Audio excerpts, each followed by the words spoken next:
Alright, so today is going to be a little bit of a different video. Talking about Rise of the Beast and a few cars that I like the most. For centuries, our kind has stayed hidden on Earth. It won't stop!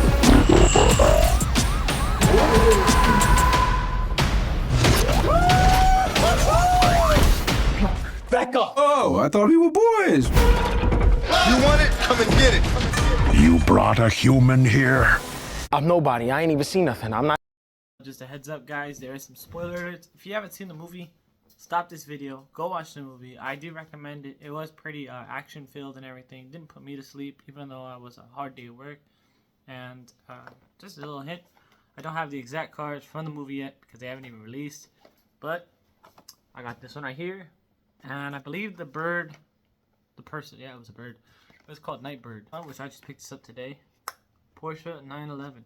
So my two favorite characters in the movie Transformers had to be Nightbird and the Mirage character. The reason why they're my favorite characters, not just because of their fighting. So to be honest, Nightbird, Nightshade, that wasn't even like a really cool character. It was kind of just more annoying because it was, flying around and everything. So, that bird was more annoying if anything.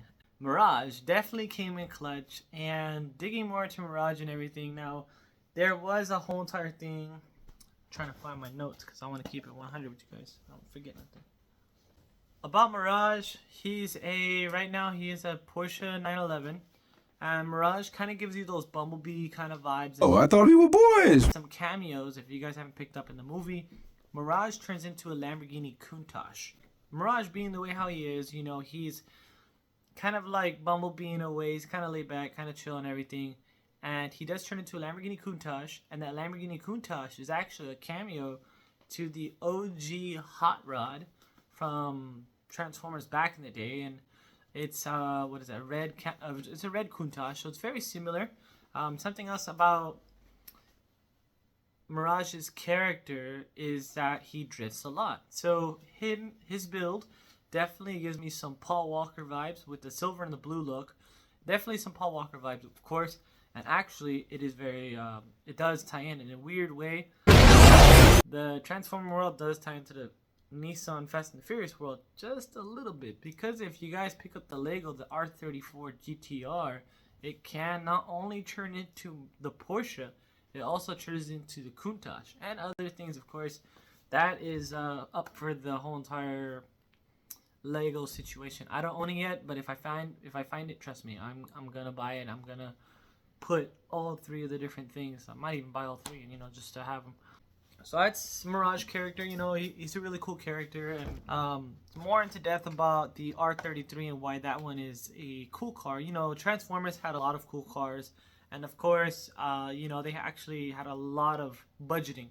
Now, this film was placed in 1994, so it was cool because it was like 2 years before its time at the R33 GTR, and I guess I got my notes right here, guys. So our R33 GTR.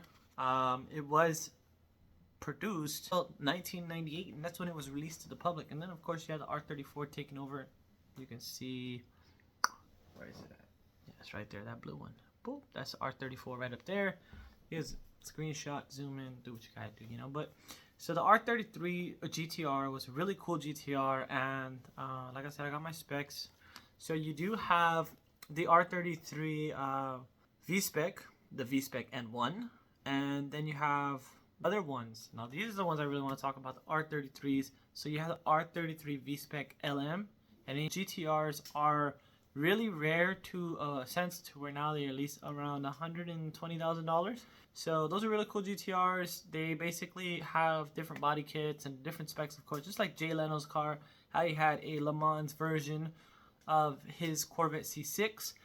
Getting back onto the GTR though, from factory, it does have a 276 horsepower with 277 foot-pound torque, and it is a twin turbo 2.6 whatever V26 engine, 2.6 5-speed manual, and it's all four-wheel drive. So all-wheel drive, of course.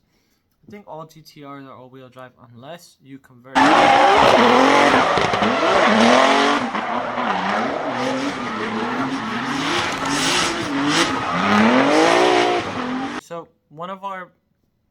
fellow followers on Chill Flows polls. Spooky Booty, that's her Instagram. She is a model, car enthusiast, so no simping, of course, but she does own an R33 sedan. And there was only, apparently, to my notes, there's only 416 sedans made. So that's pretty cool to see that. And, you know, I think in the sedan world, they actually call them GTS. I'm not too sure. But I do know a couple friends also with the R32 sedans, so that's pretty cool to see that. And the rare cars besides the LM of the R33 it's going to be, those were only, let me see here. So the R33 LM was only 188 made, and out of 81 of those was made on the V-Spec body. So it's pretty cool about that one. The other really rare R33 GTR is going to be the 400R. Now, if you guys haven't seen Tuner Evo, I'll play a little clip. Tuner Evo, there was an R33 GTR 400R over there, and you know, I'm pretty sure it was an authentic one. It was from Japan. It had the little Japanese thing on there, but there might be clones out there. You know, the 400R is a really rare one. It's really expensive, and it's even at Tokyo Auto Salon, which I do want to go to someday. Also, 1320 Video had also picked up a very it's kind of like, you know, they built it, HKS built a R33 as well.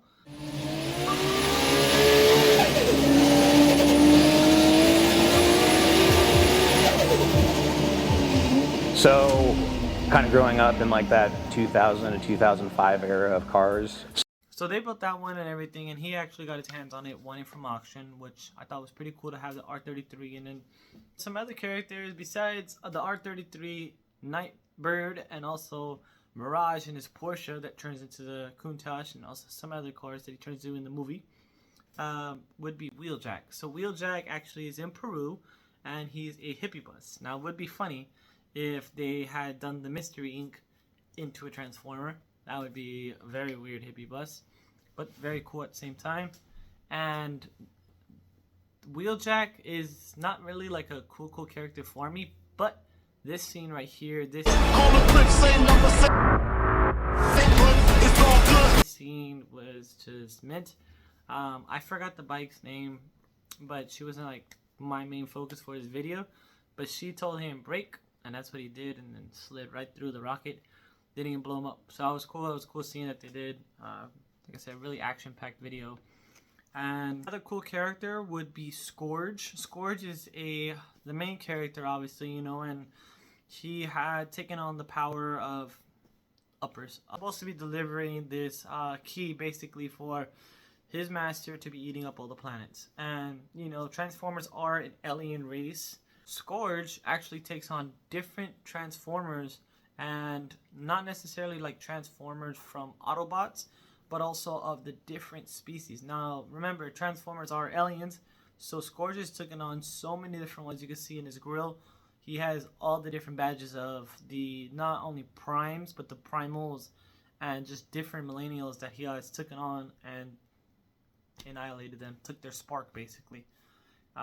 Scourge is a really cool bad character. I do like how they had portrayed him to just be the almighty, but you know, it's a good character, definitely. And his truck actually gives me some Mad Max vibes, so cool character right there. Other cool characters that actually weren't in this movie but were in the previous films, obviously would be Barricade. Now, you know, I didn't do YouTube back when those videos came out, but Bumblebee, obviously, you know, spoiler alert, he dies in this movie, but he comes back. But you know, Barricade, he's a really cool one. Mustang, he is a Decepticon, and I'm pretty sure a lot of people actually, there's a Decepticon Mustang out there. And then the other crazy ones out there for the franchise of Transformers would actually be the Bugatti Veyron, and would also be the Lamborghini Centenario.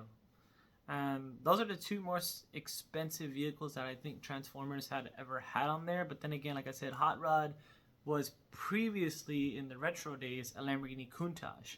And of course, they upped him in the newer videos with Mark Wahlberg to actually be a Lamborghini Centenario. Those cars are really rare, and you know, Lamborghinis are just up there in prices. That's like really all that I got for you guys. Just my take. The R33 also, it really did have a AI type vibe to Artificially intelligent AI. it with the gold and the bronze type look. I thought that was a really cool touch that it had. You know, and just overall the film was really good. The end credits were funny, and Miraj's character definitely was, you know, he was one for the books and had some Bumblebee vibes with Sam Witwicky. If you guys like these kind of videos, definitely comment down below, let me know, and you know, I'll try to do more reviews of the videos. Obviously it does take a lot of work to get all the different films together and just, you know, editing all that stuff, but that's it for today's video, guys. And you know, hit that subscription button, help your boy out grow in 2023, and as always, stay safe and stay chill.